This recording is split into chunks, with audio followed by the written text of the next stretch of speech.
Right.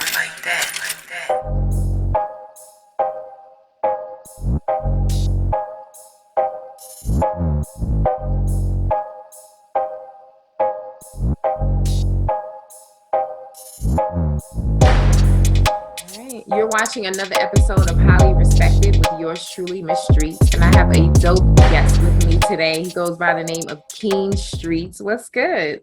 The streets is here. Exactly. Yes, sir. And Queens is here. So shout out to Queens. You repping Far Rock. So shout out to Queens. Definitely. Yes, Definitely. sir. So we have to talk. So now I'm gonna do a little and pick your brain a little bit. So I've been listening to you since 2016 when you dropped From Nothing. Okay. Probably before then, but that's just something that I remember, that project in itself. Yeah, so we got to talk about that. Talk about your growth from 2016 to now. How did you grow as an artist? I feel like my wordplay I got a little better, as far as beat selection, what I talk about, how I talk about it,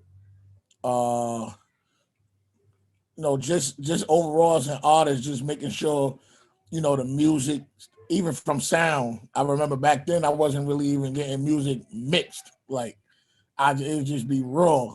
Right. Sound was like, a great thing. Mm-hmm. So now I feel like my sound quality is everything is just like packaged in as one. Right, definitely. And it's growth. So we definitely see that. Right. I know that you worked with Jim Jones and Dyce Payso. I actually interviewed him in the past. So shout out to Dyce Payso. Yeah, shout out to Dyce. That's my bro, man. Shout out to Cabo. You know what I'm saying? Yeah. Definitely, he do a lot. You know what I'm saying? He definitely, things that you don't have to do. I always appreciate things people don't have to do. You know what I'm saying? Like he don't have to take his time out the day to do nothing versus that he give me a nothing. So it's always appreciated. Yeah, Dice the bro, man. We met, through this. We knew of each other before, like just seeing each other on the gram and, just working and passing. But meeting, like, us meeting through the Burger Gang, so he became like a brother. So, our relationship is dope. Yes, and y'all did multiple songs. At least the two I know is Go Girl and what's that? Who That? Yeah, Who That? Now we got like you got I got records on his mixtape. Mm-hmm. He got one on mine, my last one. We got we got the whole we got like mad rap. We guys probably got about 20 something records. Like we got a lot of records. But mostly it was like for the Burger Gang album that'll be out like shortly. Mm-hmm. I was gonna ask you, like, what are y'all doing with those records? Are y'all gonna do like a collabo album, EP, or something? We got so many songs. Like after Jim and everybody picked the songs for the Burger Gang album, whatever, I guess what's left over, me and Dyce will probably just throw something together, put something together, right? Like that. So we got so many records, we could definitely do that for sure. Right, you can do that for sure. So we got to talk about your most recent project, Built Off Survival. You got 14 songs on there. I listened to the whole project, didn't skip a song. I love the man, I appreciate that. Yes, I love the vibe and the feeling I was getting from the record. The whole thing, it just sounds real and genuine. What was your goal when you put that out? Like, what were you trying to do as far as your mood and everything like that? Honestly, it was just I was just recording, and then at that time I had just got the studio like in my house up and running. So I just was really recording to give the people something because I ain't had dropped in a minute because I had put all my focus into the Burger Gang album. That's the type of person I am, type of artist I am. Like if I'm doing something, I'm locked in on that. Mm-hmm. So it's like when we got the Drip situation with the Burger Gang situation, it was like I'm locked in on this. I want my wordplay to be the best. I need all the good lines. I gotta make sure my flows is right. I don't want to be sidetracked or nothing. So my whole focus was that. So when we took a break from that, I was like, damn, I ain't even been putting out nothing. So I'm like, let me just go work. So at that time, I'm like, let me just give them that and just get a street something that they can just listen to. Because, people like look forward to when I drop. Because I be really talking what people be living and people, even if it ain't got to be no real life stuff. People be stressed know what I'm saying? They might, you know what I mean? They just be going through something and one of my songs might get them through the day. That's the messages that I be getting. So Yeah. I always drop music. Right. I was going to ask you that. Do you make music for yourself more so or for other people, other situations or things that people are going through? I got a bunch of, we from the project. So I got a bunch of people around me and, that I see every day or, that my homies, stuff like that. So, basically majority of the things I talk be, what I went through and a lot of it be what other people around me went through because they don't rap. Right. You know what I'm saying? They don't rap. So me saying that, you know what I mean? Like me telling a story because everybody got his story. And so somebody might not be going through what I'm going through. Somebody might be going through what my homie going through. So if I put that in my rap, it's like, oh, y'all been through that too, man. Like, so I just try to make sure I just spread the story, spread everybody's story out around me that got deep stories because there's some guys around me that got deeper stories than me. Right. I'm saying that other people can relate to around the world. Right. And then how do you tell either your story or someone else's story without giving too much information? Because we got hip hop police, we got all this I shit going never on. say So, things too like I don't never say incriminating things like things that could get like my homies locked up or me personally. I just speak on real life stuff. Like I don't, my homie killed 40 niggas. Like I ain't doing all that. Like that's nobody business. Like you saying, like I'm not doing that. I'm speaking on real life stuff. You know what I'm saying? Grow up in the project, not having nothing, not even growing up poor, not even knowing you was poor until you got a certain age. Like damn, and you look back on how you was living. Like damn, we ain't really had this. You know what I'm saying? I speak on that aspect. I speak on things like shootings and little things that happen, like, but not in a way to try to influence people to want to do it. I want people to look at it like, damn, where he from is vicious. Like, you know what I'm saying? I just want to tell a story. right. I ain't trying to make nobody go kill nobody. I'm just trying to make people like, damn, I don't want to get shot. You know what I'm saying? Or I heard what Keen said, I just heard this. And so that's the type of music I be trying to, like, you know what I'm saying, influence, like, the young people. And it's a big difference, your music versus, other people's music who, like you said, are influencing the youth. So I definitely appreciate the content and how you express your music. Right. It's needed. It's definitely needed. So let's talk about advice. What's the best advice someone ever gave you, whether it's someone who's famous or someone on the block, whoever?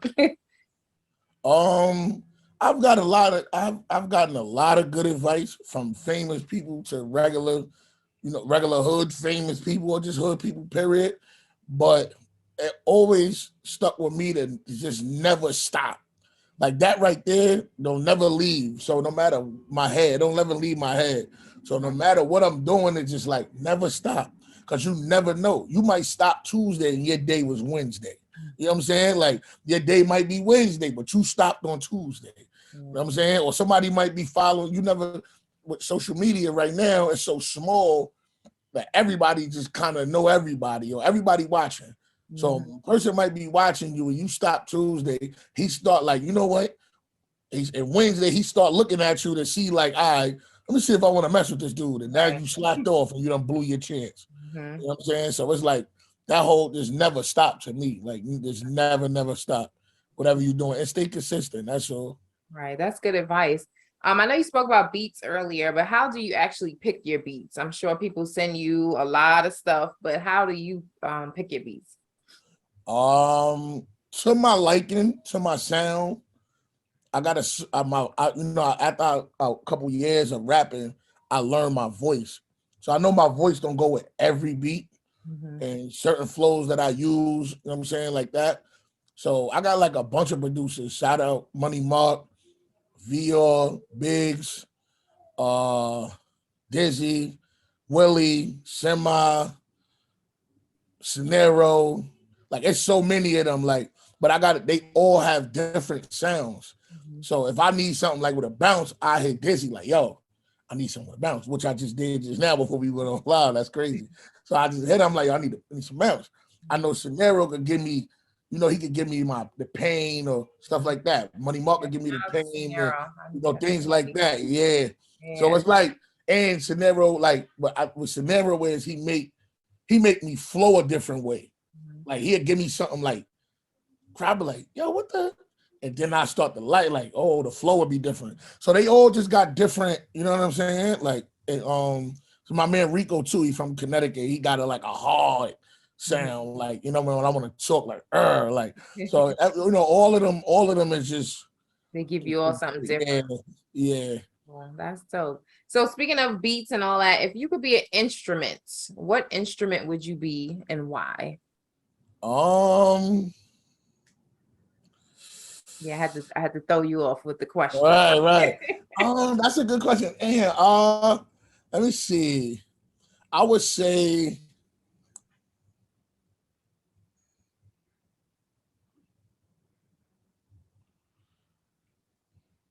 like the saxophone, like that big broad, like loud. Yeah, that's my thing. I think the bigger one is the tenor. So I think you one of those. Yeah, right. And because why? that's me. Like when my voice is heard, like it's like raw. When I come through, it's raw. Like I need that. That's heard a lot. When it could be 20 people playing something. You playing that, you gonna hear that automatically. Stands out over everything. Exactly. Good. So you have to let us know what's next. What's next for Keen Streetz? What are you doing? What's dropping? What's going on? I just wrapped actually yesterday. I just wrapped up another project. I'm just I'm trying to see if I'm gonna split it into two and drop one here and then treat the other one as a deluxe, or just drop them all. I got like so many records with artists that's known in the industry. Like I'm just trying to. That's what I'm figuring out right now is how I'm gonna present it to the people. So that's the only thing. But we got some new projects on the way, new music, new videos. Crazy. I'm about to flood. Yeah, I'm about to go crazy. I'm about to flood. Like that's why I chilled for a minute or two, because it's like I had to figure out a new formula to drop the music, and how can they get it consistently than just one project. You feel what I'm saying? Like I just want to drop consistently. Right, that's the best move. So you definitely making the right move. You have to give out your social media so people know where to download the songs, watch the videos, and support whatever it is that they want to do. Right. My Instagram is at Keen Streetz, KEENSTREETZ _. And you can catch me, YouTube, SoundCloud, any of your DSPs. Just type in the name Keen Streetz, KEENSTREETZ. And anything, you type it in, Google, whatever you want to do, however you want to type it in, you want to know about me, you want to see something, you want to type in some interviews and watch me, you want to know what I'm saying? So that's the name right there. You can watch out for that. New projects on the way, watch out for that. If you want to get in tune with some old me before I drop some new joints, go back and type my name in. Yes, do that. I suggest that y'all do that. Whoever didn't listen to no Keen Streetz yet, go ahead and start from the beginning. Tap in. Yes. So before you go, give shout outs to all the key people that's been supportive through your whole career, whether it's family or friends. I want you to shout those people out. First, shout out to my team. Shout out to my bro White, Dean, Chad, Money Handsome, Shrimp, just everybody, man. Shout out to the old Far Rockaway. Shout out to all the artists. There's too many to name. So shout out to everybody, though. Everybody that's rapping from out here that live where I'm at in the Rock, Queens. Shout out to all of them. Just shout out all my producers. I appreciate y'all. Shout out everybody that rock with me every day. I shouted them out. And that's basically it. Yes. Well, shout out to you, Keen Streetz. Yeah, shout out to myself. Shout out to you for having me. Well, you're welcome. I'm supporting. Like I said, I've been on the train since 2016, so I'm gonna keep on riding with you. You gotta pull up to my concert too. Yes. Well, listen, wherever it is, if it's New York, I'm in town. I'll pull up. We're about to do it real big. Nice. We about to do it real big, so you definitely got to pull up. Well, I need to definitely know about that. But thank you again, and like I said, just keep doing your thing. All right. Yes, appreciate you. You do the same.